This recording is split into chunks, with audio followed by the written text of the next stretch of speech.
Good morning. Good morning. Not many of us like the feeling of being restricted, of being confined or contained.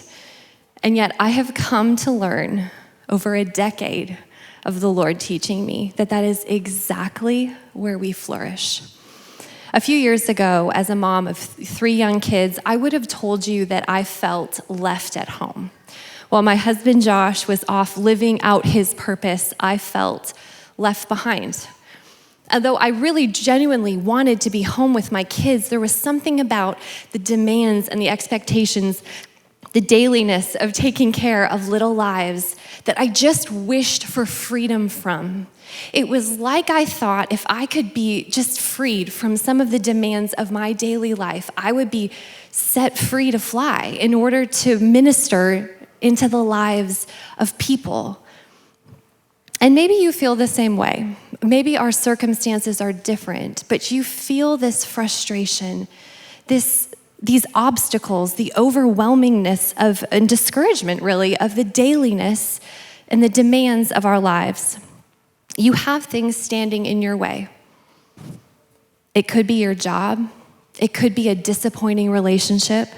Maybe it's where you're currently living. And I felt the exact same way until God got hold of me in my cell. And I call it a cell because that's exactly what it is. Monks and nuns who give their life out of love and service to God call their rooms a cell. It's a private room with a single bed, a single chair, a little writing desk, and a small sink or basin. And the ancient contemplative belief is that there is much to learn by staying inside your cell, and that there are real dangers to leaving it. So how does this apply to us? Well, I've come to realize that our cell in our modern everyday life refers to our duty, our vocation, our commitments. And if we're honest, we don't like to stay in our cell. We find ourselves always looking for life elsewhere and believing that God is elsewhere. I'm going to read out of Acts 17 today, 26 through 27, and it says this: "From one man, he created all the nations throughout the world. He decided beforehand when they should rise and fall, and he determined their boundaries." He, God, is the one who determines the boundaries of our life. He's the one who ordains and sets up the walls of our cells, where we will live, whom we will interact with, when and for how long. But those boundaries and restrictions are for a purpose. Down here in 27, it explains exactly what the purpose is. His purpose was for the nations to seek after God and perhaps feel their way toward him and find him, though he is not far from any one of us. The Passion Translation says it this way: "He has done this so that every person would long for God and perhaps feel their way toward him and find him." So the purpose of our cell, the purpose of the boundaries and the restrictions that God has put in our life is so that we might perhaps feel our way toward him and find him. And do you hear the tenderness in that word perhaps? The longing and the desire, but there's no control there. So it's our choice. And why would you have to feel your way toward something? It's because it's dark. It's because we can't see. We don't know why God has set up the restrictions and the boundaries of our life the way he has. Because we are restricted beings. Our love, our energy, our time, our investments, we can only commit to a few things, but we can't see how and why those things are in place. But we can trust this. One, the boundaries have been set up for a purpose. And the purpose is that perhaps we would long for him and feel our way toward him and find him. Because it says right at the end, though he is not far from any one of us. It's not a wild goose chase. He's desiring us to find him. So if he has done his part by setting up the boundaries, the walls, the restrictions around our life, what's our response? I think it's twofold. One, I believe he's ultimately asking us to stay in your cell. Stay within the boundaries of your life that he has set up for you.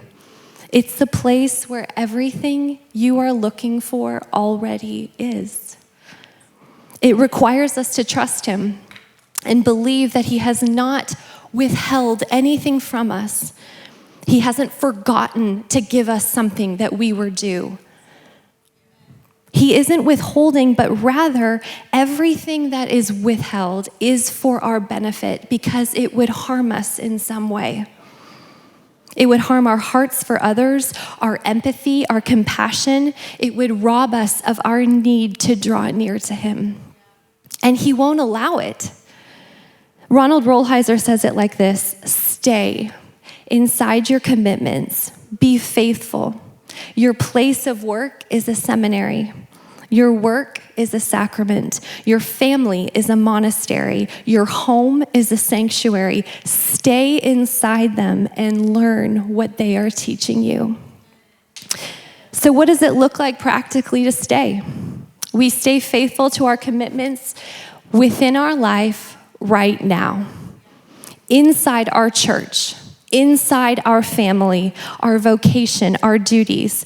Ultimately, what we're looking for will be found there. But we get frustrated inside ourselves, exasperated by the commute, the menial job. Maybe it's a lack of fulfillment in your marriage, the way people and life have treated you, the making of another snack, the cleaning of the kitchen again, writing another email, attending another Zoom meeting, exasperated by the needs and the faults and the wounds of the people in our cell.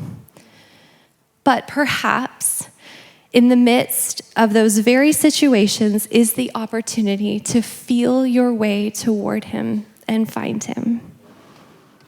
Perhaps it's the way to cultivate the kind of patience and empathy, tenderness, steadfastness, peace, love, and character, the very things he longs for in you. And if given time to get to the bottom of our chasing and our striving on this earth, I think we would find it is the very things we long for in ourselves. The second way is to look for the light. In the midst of the dark and the unknown, rather than searching for a way out like we like to do, or searching for the light at the end of the tunnel, pay attention to where and who God is illuminating within your cell. Maybe it's a particular child.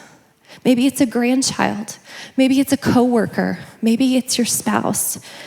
How well am I serving and loving those that he's illuminating?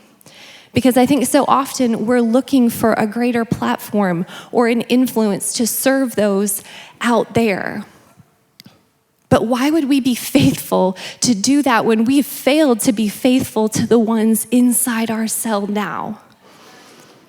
A coworker who's going through a hard time, your relationship with your spouse.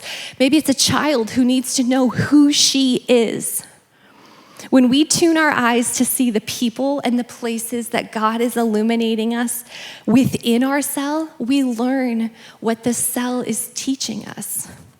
He's teaching us to love. He's softening our hearts.